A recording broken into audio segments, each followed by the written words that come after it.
This might be the most mental thing we've ever covered on away days. You were banned from watching your football club. First game of the season, he had a scrap with a fan, fears for throwing, and yeah, it was mental. What the f***? This is a story of banned fans. I'm George and I was banned from Yeovil Town Football Club. I'm Jay and I was banned from Yeovil Town. Fights. And also legal threats. Before we go any further, I've been threatened to be sued. Welcome to Yeovil Town FC. Yeovil Town were in the Championship, England's second tier, just 12 years ago. However, most recently found themselves in the sixth tier of English football due to consistently bad ownership from several different owners. They are yet just another example of being victims of terrible ownership in English football. However, this most recently came to a head with their recent owner, Martin Hellier. Fans were banned from the club, fights were started online and in person, and hats were thrown at refs. Before we go any further, I've been threatened to be sued, and not in the Cristiano Ronaldo way. Also directly to Martin Hellier here, because I know you'll be watching as you've been monitoring my social media for the last few days. What you post on your public social media profile, I can show publicly, because you've posted that publicly out to people. So this is his word-for-word quote about suing me. Some twat even wants to do a negative documentary about me. He's not wrong. I am a laughing emoji. So what? There's no leverage. What? You're throwing a wet sponge at a high-speed freight train, and then I'll just sue you. Kissing emoji. Also, a side note, he loves that saying about throwing a wet sponge at a high-speed freight train. What are you on about? I've got two things to say about this post. Firstly, you're so wrong. You're so wrong with the line, this guy wants to do a negative documentary about me. It's not about you, it's about this football club and the community surrounding it and the fans of this football club that have been mistreated and misrepresented for years. It's never about you. No one cares about you as the owner. People care about their club and they love their club. That is the problem. And consistently I'm seeing it happen in English teams. We've covered it so often on away days recently, and it me off. The owners think that they are the story. You're not the story. There's a story about you linked to a football club. None of this video is even supposed to be about this bloke. I just wanted to go on this bloke's ownership and then talk about how the club is moving forward now. The story is about a football club that banned fans. The story is a football club. Football is about the fans. It's not about one owner who wants to throw around some money as a little plaything of a football club. It's not about you. It was never supposed to be about you, but you made it about you by threatening to sue me publicly. Also on the threats to sue away days, everything that's being covered in this video is public knowledge and has been posted publicly. We're not going into any of the other stuff which is maybe deeper below the iceberg that hasn't been shown publicly, which we've been sent by loads of people, but I'm obviously not going to share anything negatively about someone that I can't back up with facts. All we're covering in this video is pure facts. I'm a bit worked up, I'll be honest. Speaking of facts, it was time to address what I was already aware of publicly. The exact number of fans which were banned isn't confirmed, but it is confirmed that several fans were banned from attending Yeovil Town Football Club matches for their activity on social media. And don't get me wrong, people online can be horrible. I do a job where people are horrible to me online. It's not great to deal with on a daily basis. However, for me, there is a slight irony in this when the owner of the club was acting like this on social media. Told a female fan that he was sorry that a 4-year-old son was being raised by her for raising complaints about the club. I'm not going to read this one out because of monetization issues, but essentially he told a fan he looked like this. This is public video footage of Martin Hellier allegedly trying to square up to an official after a game last season and throwing his hat at them instead. A fan tweeted, "Without fans, Yeovil Town FC is nothing." He replied saying, "Even with the fans, it's still nothing." How on earth you ever got to own a football club is insane. Anyway, at the end of last season, he said, "I'll see the season off and you," before the end of the season, and it is true, he has indeed off. There's new ownership in charge of Yeovil Town FC, so we need to talk to some fans and see what they think about the current situation of the club, how the club is moving forward, and what the future of Yeovil Town Football Club is. But first, huge thanks to this video's sponsor, Surfshark. Yes, Surfshark VPN, or virtual private network, helps to protect your identity online by keeping your information safe and encrypting it sent between your device and the internet. It can also swap your device's location with somewhere else in the world, meaning, for example, you can have your device be in Lithuania if you're in the UK to follow your team. You can also set it in other locations because Surfshark has over 3,200 servers in over 100 different countries. You can also access and unblock content libraries from all streaming services. For example, Netflix. Sometimes your favorite show isn't on Netflix and you want to access it. Thanks to Surfshark, you can access the entire Netflix streaming library or put your location to any country you want. Then go on to Netflix. It is very, very simple. Or if you're like me, I'm never really in the UK, but I also want to get my home comforts and the content I would engage with when I am home. Thanks to Surfshark, wherever I am in the world, I can set my location back to the UK and access UK content whenever, wherever. Or if you're in the UK and you need to change your location for other reasons right now, you could do that. if that's your thing. First of all, you can get 4 months extra free with Surfshark if you use the code AWAYDAYS at checkout. Yes, AWAYDAYS at checkout on Surfshark gives you 4 extra months for free. You can get the Surfshark using the link at the top of this video's description or the pinned comment. Massive thanks to Surfshark for working with us. I've genuinely used it for years now. It has changed my life in terms of being able to engage with content when I'm away from home because, let's face it, I'm never here. That's surfshark.com/awaydays. Let's get back to the video. It's also worth noting we had several interviews lined up for this video, however, loads of them appear to have dropped out. Suspiciously, they all dropped out on the same day as well, so I'm curious about that. We'll see what happens for the rest of today. However, some fans were still willing to talk to me about their situation with the club. Hi, I'm George and I was banned from Yeovil Town Football Club. I'm Jay and I was banned from Yeovil Town in 2024/5. Hi, I'm Benji. I'm a Yeovil Town fan and I was not banned by Martin Hellier. Your first experiences of Martin Hellier's ownership, what was that like at very first? Yeah, so Hellier was a well-known name around the club anyway. He's a local businessman. He's always out and about in town, in pubs and stuff, so he wasn't, like everyone knew him. I'm going to be honest, I was really excited given the previous issues we had with Scott Priestnell. So obviously at the start it was really positive. He came in at a time when the club was, days away from ending up like, Bury or unfortunately what Morecambe's going through now. He came in, saved the club, and it was obviously a really positive experience to start off with. Gave the place a lick of paint, changed the signage out front, and it all felt a bit positive. Said he was going to buy back the stadium and give us a huge playing budget. And at the start I was really optimistic. He bought in. But then we started to see some of the issues, like first game of the season, he had a scrap with a fan. From what we saw, someone shouted something at him. It could have even been about football, like make a change or so, I don't know. And he's just kicked off and beers for throwing and yeah, it was mental. I've also been notified by fans of this footage, which you're going to see on your screen right now, of a man who is allegedly looks a lot like Martin Hellier fighting people in a bar. Like I said, I can't factually prove either way that is the old owner of Yeovil Town, but it is allegedly him fighting people in a bar. Allegedly. We started to see the cracks forming, where he started posting on Facebook, Twitter, saying even with the fans, the club's nothing. It certainly didn't enamour anyone to him from that. Recruitment policy was nothing short of bizarre. Our club captain had his contract ripped up and was released for free. Even brought a player in on a non-contract terms basis, and he played one game, we never saw him again. It was very odd. We have a thing called the Glovers Cast here, which is like an independent podcast and news outlet that are really important in bridging that gap between the club and the fans. Yeah. He banned them from doing any media duties whatsoever. I think it is worth noting that the previous owner is seen by the fans to have saved the club. I think that is important, that initially they feel like he did save the club and optimism was high. And I actually think it comes across of like, if he just had a bit of thicker skin and could take criticism, which is due from owning a football club, due from being anything in the public eye, I think this could have worked. I don't really understand how it's gone or went the way it went. Like there's obviously theories, which we're not going to get into on this video.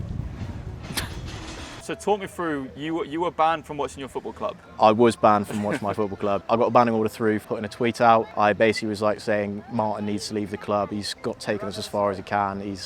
I may have said he'd lost his mind a little bit. At the end of a game, he's ran onto the pitch, got in the referee's face, and I've just gone on Twitter after the game and said, good game, shame we didn't win, but what the hell was Hellier doing at the end of it? And it got a bit of traction, quite a few shares and retweets and stuff, and the club obviously have seen that and blocked me.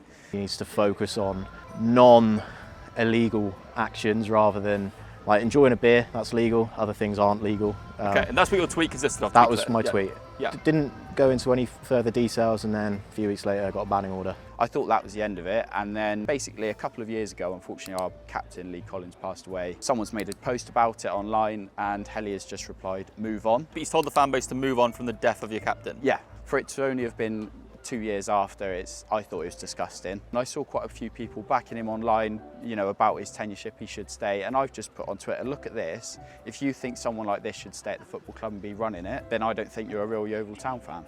Okay. So that's when I got banned. These fans have clearly been through a lot, but looking around I could feel a sense of optimism in the air. You weren't banned though. Huh? You weren't banned. No, I was not banned, unfortunately. It would have been nice to, but... No, It would have been nice to have been banned. Yeah, because everybody else gets banned. I mean, they ban all the old people as well. But no, I mean, this new owner coming in, I think it's going to be incredible. Okay. But yeah, So it's lovely. optimistic for the new owner. Oh, 100%. As a fan who's not been banned, what was it like seeing all this unfold as someone who loves his club? It was the sense of here we go again, because it's not the first time we've been in this position. Yeah. You know, we've had dodgy ownership before him. We had the stewardship with the now York owner, Matt Ugler, and that was a really bizarre time. And it's one of those things, and I'm sure every football fan feels the same, is you think you've got something going really good, and you're on the up, and then it all just goes disastrously wrong. So the feeling is now relief. It's cautious optimism. Look at this! Can you imagine that there was points where this football club nearly didn't exist? Like, fair play, the previous owner kept this club alive, and fair play, the new owner has kept the club alive again, and fair play, the owner before that kept the club alive. Like, you see, like, this club and these fans just need stable ownership. That's what they need. It's all any football fan wants. You got banned from the club just for raising genuine concerns about the club. Yeah, I think they quoted it as like, I can't remember the exact words, but harassment, I think was one of the words. So I'm harassing Helia online. When that was the only two things I've ever publicly posted about him. So yeah, but that's all been lifted now, which is why I can't wait to go back in and watch my team play. As kickoff approached, the fans started to fill the stadium, the atmosphere was building, and you could sense how much the club meant to these people. Got banned for even less than that. Some were banned for more extreme aspects, which I understand, but for what it actually was, most owners would see that, move on. Yeah. You may get a letter saying, like, please refrain from this, but we had people banned for posting a picture of a drum, saying we want our drummer back because he banned our drummer for a while after buying them the drum, so it certainly was an experience for a few weeks. See, they're the custodians of a football club, not one person, not one individual. Owners come and go, fans stay, generations of fans, their granddads, their parents, they're what football's all about. It's for them. They own the club. They'll always own the club.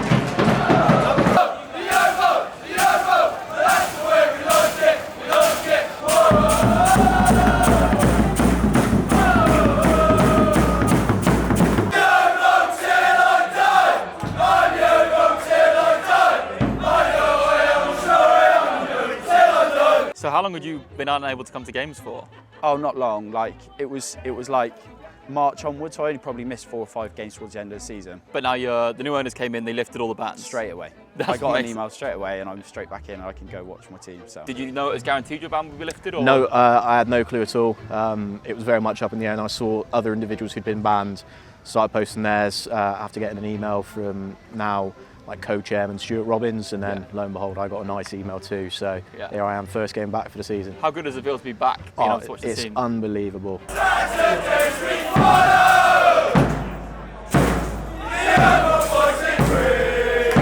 The new owners of Yeovil Town FC are there. Obviously this video isn't to be like, oh, these owners are amazing, I don't know how good or bad they're going to be. One thing is for sure is that them fans up there are excited. And I think that's the most important thing. Their club is still alive, they've got a club to go to every Saturday, and that's the most important thing.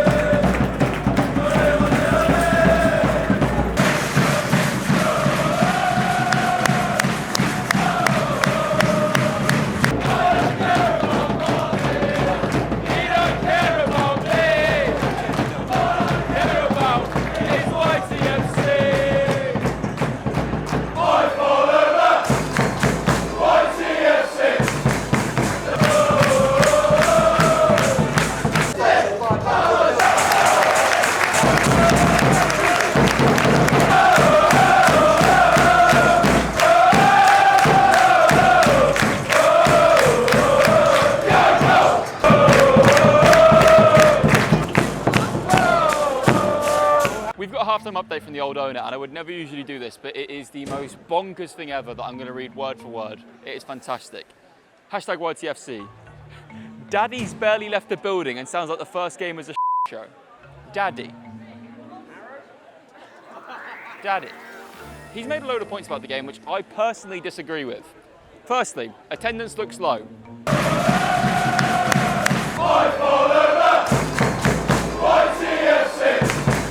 No soft drinks other than water, and drinks took 25 minutes to come. Start the timer.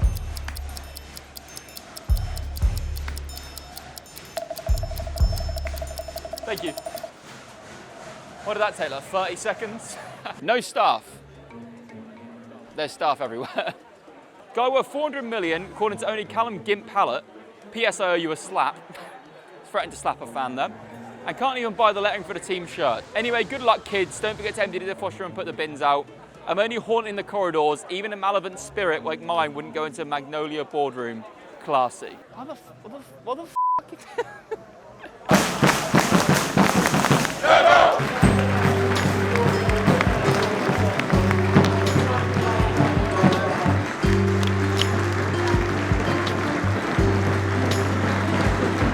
So, how would I sum up that experience? If you had to ask me, I'd say, look, 0.01% of owners are consistently liked. I think owning a football club is essentially a thankless task. And from the fans I personally spoke to today, the consensus seems to be from them that the club was technically saved by the previous owner and then has also been left in a better place than it was found by that previous owner, which is kind of what all you can ask for as a football fan. However, no football club owner should be thick-skinned enough to take criticism for their ownership of the club and then abuse fans online.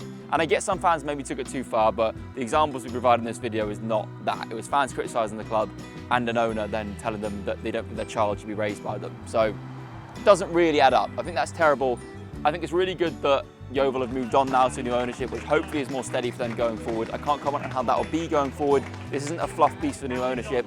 I have no idea how they'll be, but I'm happy that after a decade of mistreatment, the club has survived, it's in the National League, and hopefully they can now kick on and get back into the Football League where it was so long ago. I also just want to touch on the fact that we were first sent this story over 6 months ago.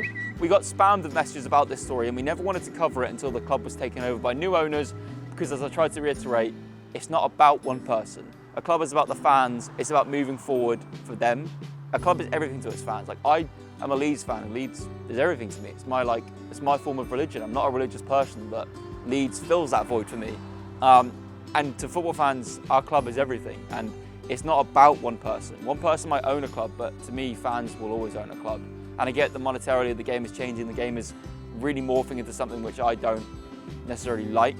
But for me, football at its heart will always be about community and it'll be about soul. It's not about one person and never will be. And remember, don't throw a wet sponge at a high-speed freight train.